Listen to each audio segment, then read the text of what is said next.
24 posti letto, un investimento tramite fondi PNRR e finanziamenti regionali di 1.715.000 euro. Apre a San Bassiano il nuovo ospedale di comunità collocato all'11° piano della struttura di Via dei Lotti.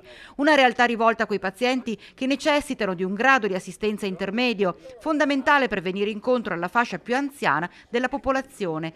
Alla base il lavoro sinergico regione, strutture sanitarie e territorio. Già dalla prossima settimana istituiremo proprio in regione una task force per le case di comunità, per gli ospedali di comunità, monitorare settimanalmente lo stato di avanzamento, aggiustare quello che c'è da aggiustare, renderle operative. Sono assolutamente fondamentali perché rappresenteranno lo strumento per ridurre gli accessi impropri nei pronto soccorso e soprattutto per permettere alla sanità di essere sempre più territoriale. È un presidio fondamentale anche perché insomma, ricordiamoci un tempo c'erano le lungodegenze, adesso ci sono gli ospedali di comunità, quindi vanno soprattutto a sostenere le famiglie quando hanno situazioni particolari con fragilità nel periodo post-operatorio oppure post-acuzie, quindi una possibilità di alleggerire la famiglia da un lato e dall'altro ovviamente assistere il paziente in una fase molto delicata. Il direttore sanitario Antonio Di Caprio ci spiega come funzionerà l'ospedale di comunità, il quarto avviato nel territorio gestito dall'UL7 Pedemontana. La richiesta di accesso in ODC può venire tramite la COT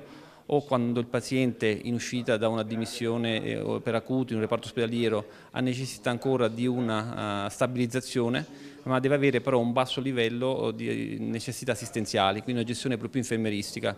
Per quanto tempo un paziente può restarvi? Sì, allora sicuramente sono strutture temporanee per le quali noi garantiamo nei primi 30 giorni la possibilità di poter sostare in un certo senso, di essere ricoverato in continuità e in maniera gratuita. Intanto la Regione si sta attivando anche per l'avvio delle case di comunità che andranno ad alleggerire il lavoro nei vari reparti di pronto soccorso. Faremo un grande lavoro di promozione perché queste case le stiamo realizzando, le vogliamo realizzare nel più breve tempo possibile, ma soprattutto vogliamo arrivare ai cittadini, spiegare loro i benefici che possono avere senza dover andare in pronto soccorso, perché avranno dei piccoli pronto soccorso dove potranno andare per esempio per i codici bianchi o per alcuni codici verdi.